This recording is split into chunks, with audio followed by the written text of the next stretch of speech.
Good morning, শুভ সকাল। আজকে হচ্ছে মঙ্গলবার। তো দেখো, সকালে ছেলেকে স্কুলে নামিয়ে দিয়ে এসেছি, তারপরে চা খেতে বসলাম। একদম সময় নেই যে তোমাদের সাথে আলাদা করে কথা বলবো। ওই যে হাজব্যান্ডও বসছে আর এদিকে তাকাচ্ছে, যে ক্যামেরাটা অন করে রেখেছো। যে হ্যাঁ বসো, তোমাকেও একটু দেখাই ভিডিওতে, তুমি তো থাকোই না। তো সকালবেলায় দুজনে মিলে চাটা খাই, কোনোদিন দেখানো সম্ভব হয়ে ওঠে না, আজকে দেখালাম। দুজনের তো সময় পাই না একদম। ও তো অফিসে চলে যায় সকাল থেকে, এত ব্যস্ততা আমার, কাজকর্ম, অফিস থেকে ফিরতে ফিরতে 7টা 7:30, তারপরে আর নিজের শরীরটা চলে না। তারপর ছেলেকে একটু সময় দেয়, তারপর তো খাওয়া দাওয়া, রাতে আবার ঘুম, এই করেই সারা দিনগুলো কেটে যায়। নিজেদেরকে একদমই সময় দেওয়া হয় না। তাই সকালে বসতে বসতে, বসা খুব কমই হয়, এই চাটা খেতে খেতে একটু দু একটা যা কথা থাকলো বলি, তারপর তো স্নানে চলে যাই, আমিও আমার রান্নার কাজে। এই করেই সারা দিন কেটে যাচ্ছে। তো এখন কথা বলতে বলতে দুজনে চাটা খেয়ে নিচ্ছিলাম। আর আজকে মঙ্গলবার, নিরামিষ রান্না হবে। তো রান্না কি করব সেটা তো দেখাচ্ছি। আজকে সয়াবিন করব, আর তারপরে বিছনা তুলবো, জামা কাপড় কাচা আছে। রোজ একঘেয়ে কাজ, তোমাদের আর দেখাই না, তোমাদেরও বোর লাগবে দেখলে। ওই জন্য যতটা সম্ভব কিছু কিছু দেখানোর চেষ্টা করি, না তা নাহলে তোমাদেরও বিরক্ত লাগবে। ধুর, একই তো কাজ রোজ, কী আর দেখবো। নতুন কিছু হলেও নাই, ঠিক আছে। আর আমাদের মতো হাউস ওয়াইফে নতুন আর রোজ রোজ কী থাকবে। চলো চাটা খেয়ে তোমাদের দেখাচ্ছি কি রান্না করলাম। তো দেখো, এখানে রান্না আমার হয়ে গেছে। সয়াবিন করেছি, ফুলকপি আলু দিয়ে সয়াবিন করেছি, আর এটা ওর বাবার জন্য তুলে রাখলাম, ভাতের সাথে খেয়ে যাবে। আর হচ্ছে বেগুন ভেজেছি, বললো একটু ঘি দিয়ে খাবো, গরম ভাত। তো বেগুন ভাজা আর সয়াবিনের ঝোল, আর পরে একটু ফুলকপি আলু ভাজবো। এখানে দেখো আরও কাটা আছে, ওগুলো ভাজবো। এটা ভাজা হচ্ছে, আর ফুলকপি আলু ভাজবো একটু। ফুলকপি আলু ভাজা না গরম ভাতে খুব ভালো লাগে খেতে, আমিও ভালোবাসি, মাও খুব ভালোবাসে। তো সেটা এখন করব। তারপর দেখো, বাসি বিছনাটা গোছাতে হবে, ওই জন্য চলে এলাম বিছনা গোছাতে। তার মধ্যে আমার কাঁচা হয়ে গেছে, কাঁচাটাও কেচে নিলাম। এবার বিছনাটা শুধু গোছানোর বাকি। গোছানোর আগে ভাবলাম চাটা হয়ে গেছে, চাটা খেয়ে নিই। টিভি দেখতে দেখতে দেখো এখন চা আর পরোটা খাচ্ছি। মঙ্গলবার পোড়াটা খাই না, রুটিটা খাই না আর কি। তো পরোটা কি লুচি, রাতে তো মনে হয় লুচি করব, এখন পরোটা করলাম, পরোটা চা খেয়ে নিচ্ছি। টিভি দেখতে দেখতে এই সময় একটু বসে খাই, তারপরে আবার কাজে লেগে পড়ি। ওদিকে মাসি কাজ করছে, আমাদের কাজের মাসি এসছে কাজ করতে। আমাদের কাজের মাসি ছিল না জানো তো, মানে আগে ছিল, তারপরে মাঝখানে ওনার শরীর খারাপ হয়েছিল বলে বন্ধ করে দিয়েছিলাম আগের বছর। তো 1 বছর প্রায় নিজেই কাজ করেছি, ভালোই ছিলাম যখন কাজ করতাম। কাজ না করেই মনে হচ্ছে এখন শরীরে বেশি ব্যথা হয়ে গেছে জানো। তো যাই হোক, এখন রাখতে হলো, কারণ আমি তো এইদিক ওদিক যাই, ছুটি টুটি পড়লে সেটাকে নিয়ে একটু ঘুরতে গেলাম, বা দুদিন কোথাও থেকে এলাম, কি বাপের বাড়ি থেকে এলাম, তখন খুব অসুবিধা হয়ে যায়। কারণ মা তো সবসময় আমাদের সাথে যান না। তো মা একা বাড়িতে থাকে, একা তো বয়স্ক মানুষ, একা পক্ষে কাজ করাও সম্ভব না। রান্নাবান্না হয়তো করে না, কারণ কাছেই অনেক আত্মীয়রা আছে, পাঠিয়ে দেয়।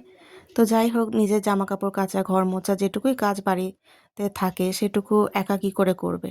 সেই কারণের জন্যই মাসিকে রাখা, নাহলে আমার কোনো দরকার ছিল না কাজের লোক রাখার। কিন্তু ওই কোথাও গেলে তখন খুব অসুবিধা হয়ে যায়, মায়ের ওপর চাপ পড়ে যায়, সেটার জন্য মাসিকে রাখতে হয়েছে। তাহলে এইটুকু ঘরে 2-3 জন মানুষের জন্য কাজের লোকের কোনো দরকারই হয় না, নিজেরা সবই নিজেই করে নেওয়া যায়। আর আমি বেশিরভাগটা দেখেইছো তোমরা, নিজেই করি। ছেলের জামা কাপড়, আমার জামা কাপড় সবটাই নিজে কাচি, শুধু ঘর মোছা, বাসন ধোয়া। বাসনটাও আমি বেশিরভাগ চেষ্টা করি, মানে আমার অভ্যাস হয়ে গেছে, রান্না করতে করতে দু একটা বাটি কাপ কিছু পড়লো তো মেজে ধুয়ে রেখে দিলাম, সেই জন্য বাসনও বেশি হয় না। শুধুমাত্র বললাম ওই একটা কারণের জন্যই রাখতে হয়।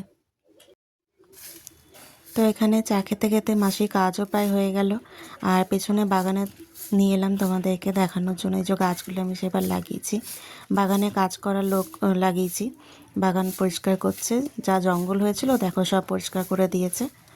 আর এই যে ফুলটা দেখছে, এটা কালকে ফুটবে, এটাও একটা জবা গাছ, এটা তো মেহেন্দি গাছ। পেছনে বাগানটা দেখে মনে হচ্ছে না অনেক বড়? হ্যাঁ, সত্যিই অনেক বড়, বিশাল বড় বাগান। কিন্তু দেখো বেড়া টেড়াগুলো ভেঙে গেছে, এগুলো সব ভালো করে সারাতে হবে। আর তারপরে যে গাছ লাগাবো তার উপায় নেই, কারণ পুরো পাথরে ভর্তি। আর বাগানটা যেন অনেক ছুঁচো আছে ভেতরে ভেতরে, সব ছুঁচোতে ইঁদুরে গর্ত করে করে পুরো বাগানটা নিচু হয়ে গেছে, মানে যেখানেই পা দেবো ঢুকে যাবে, খুব অসুবিধা হয়। আর বর্ষাকালে তো বিশেষ করে জল জমে থাকে, পা দিতে যায় দেখছি ঢুকে যাচ্ছে মাটি। এখানটা আগে কি ছিল জানি না, খুব মাটিগুলো ঢুকে যায়। তো এই দিকটাও ভালো করে সব পরিষ্কার করে নিল, ওই যে কাকু এসেছিলো সব পরিষ্কার করে দিয়েছে। এখন শীতকালে তো আর বেশি গাছপালা হবে না, ওই জন্য এখন একবার পরিষ্কার করলে অনেক দিন থাকবে। আর বর্ষাকালে বেশি জঙ্গল হয়ে যায়।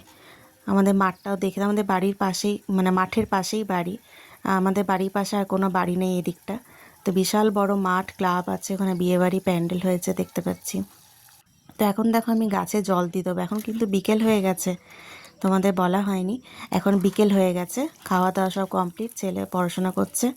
আর সেই ফাঁকে আমি ভাবলাম যে জামা কাপড়গুলো তুলে নেব আর গাছগুলো একটু জল দিয়ে দিই। যেদিন লাগিয়েছিলাম সেদিনই জল দেওয়া হয়েছে, তারপরে আর জল দেওয়া হয়নি, একদিন গ্যাপ গ্যাপ গেছে। সেদিন যেদিন লাগিয়েছিলাম সেদিন তো ভালো করে জল টল দিয়েই লাগানো হয়েছিল, তাই পরের দিন আর জল দেওয়ার প্রয়োজন হয়নি। তো আজকে ভাবলাম বিকেলবেলা একটু জল দিয়ে দিই। তো এখন চলে এলাম গাছগুলো জল দিতে। লঙ্কা গাছে দেখেছো ফুল এসছে, ফুল অবস্থাতেই নিয়ে এসেছিলাম, জানি না কবে ধরবে। কুড়ি তো এসছে ভালোই। ওদের মানে আমাদের এখানে কেন হয় না, আসলে যত্ন করতে হবে হয়তো ভালোভাবে, যত্নটাও ঠিকঠাক করা হয় না। আসলে সময় পায় না, ইচ্ছা তো করে অনেক কিছু, কিন্তু সময় পায় না। যখন হয়তো সময় পায় তখন মনে হয় দূর, আর ইচ্ছা করছে না, একটু শুই বসি। তো তারপর দেখো একেবারে রাতে চলে এলাম। রাতে তো আজকে মঙ্গলবার, লুচি হবে, লুচি আর আলুর দম করেছি। তোমাদেরকে একদম বেশি টাইম দিতে পারছি না, যতটা সম্ভব কমের মধ্যে দেওয়ার চেষ্টা করছি। আর একঘেয়ে তোমরাই বা কী দেখবে। তো চলো আজকে ডিনারটা লুচি আলুর দম দিয়ে শেষ করলাম, মানে ব্লগটা শেষ করছি লুচি আলুর দম দেখিয়ে। তো ভালো লাগলে কমেন্ট করবে, লাইক করবে, নতুন যারা আছো তারা সাবস্ক্রাইব করে দেবে চ্যানেলটা। আর এখানেই ব্লগটা শেষ করছি, আবার দেখা হবে নতুন কোনো একটা ব্লগে। লুচি আলুর দম কেমন হয়েছে কমেন্ট করে জানাবে, পুরো ব্লগটা কেমন লাগলো সেটাও জানাবে।